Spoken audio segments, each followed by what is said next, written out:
প্রশ্ন কতটুকু এনলার্জমেন্ট আছে মেজারিং টেপে তোমাকে একটা পয়েন্ট বা মেজারিং টেপে তুমি দেখবা মিড টাইম কতটুকু আছে রেনাল অ্যাঙ্গেল টেন্ডারনেস এটা দেখাতে হবে ঘুরে বসে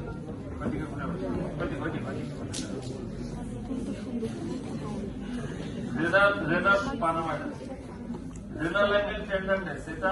রেনাল অ্যাঙ্গেলটা আমরা দেখতে চাই কোথায় থাকে প্রোটিন রিড থাকে 12 রিড এবং ইরেক্টর স্পাইনি মাসল 12 রিড এবং ইরেক্টর স্পাইনি এই দুইটা যেখানে যায় মিট করে এটা যদি ইরেক্টর স্পাইনি হয় আর এটা যদি প্রোটিন লাস্ট রিব যদি এটা হয় তাহলে এই যে অ্যাঙ্গেলটা এই অ্যাঙ্গেলটা হচ্ছে তোমার রেনাল অ্যাঙ্গেল তাই তো তাহলে ইরেক্টর স্পাইনিকে আমাকে টট করতে হবে আমরা কোনো মাসল যদি একে আইডেন্টিফাই করতে চাই টট করতে হবে টট করতে গেলে কাজ কি extension of the spine erector মাসলটা এক্সটেনশন অফ দ্য স্পাইন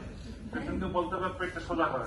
সোজা করলে তুমি ইরেক্টর স্পাইনের মাসল পাবা তার ল্যাটারাল বর্ডার বের করবা আর প্রোটিন রিব গুলো তুমি উপর থেকে আস্তে আস্তে ফিল করে আসবা যে লাস্ট রিব এই রিবটা যেখানে যে তোমাকে মিট করবে সেটা হবে রেনাল অ্যাঙ্গেল অ্যাঙ্গেলটাকে বের করার পরে তারপরে হচ্ছে সোজা হন এই যে ইরেক্টর স্পাইনাল মাসল এই যে প্রোটিন রিব এটা হচ্ছে রেনাল অ্যাঙ্গেল ঠিক আছে তোমরা তো কি করবা একটু হাত দিতে চাও হাত দিয়ে কোনটা প্রয়োজনে শুধু স্ট্রেট করো সোজা হন একটু সোজা করেন বুকের উপর হাত দেন হ্যাঁ হাত সোজা করেন দেখো এখানে ইরেক্টর স্পাইনাল ডট হয়ে গেছে সবার দেন একজন পিঠে হাত দিলেই বুঝতে পারবা ডট ঠিক আছে না এই যখন টট করলা এই লেভেলটা হচ্ছে ইরেক্টর স্পাইনাল মাসল দেখা যায় এই লেভেলটা হচ্ছে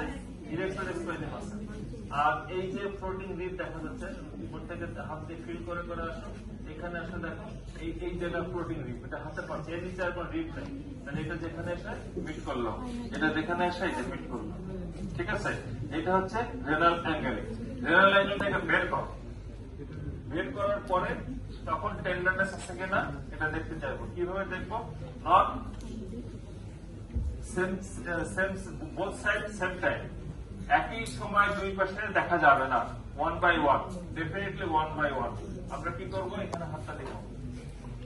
ঠিক আছে এটা দিব হাত নামান এবং আমি জাস্ট এই পাশে যখন আসবো তখন আমি এই হাতটা ইউজ করবো এই হাতে ইউজ করা একটু কষ্ট করে আমি এই হাতে ইউজ করি কোনো সমস্যা নেই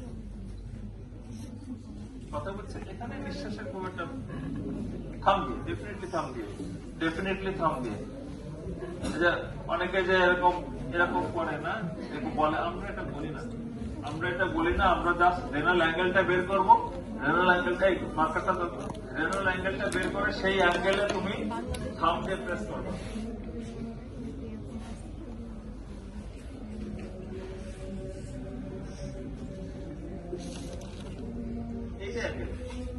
জাস্ট এটা অ্যাঙ্গেল এই অ্যাঙ্গেলে হাত দাও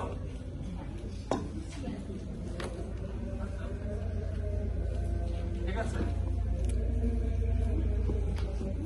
রেনাল অ্যাঙ্গেল টেন্ডারনেস সাধারণত কোন ডিজিজে হয় পাইলোনেফ্রাইটিস হতে পারে রেনাল স্টোন ইনফেকশন হতে পারে এই তো আর কি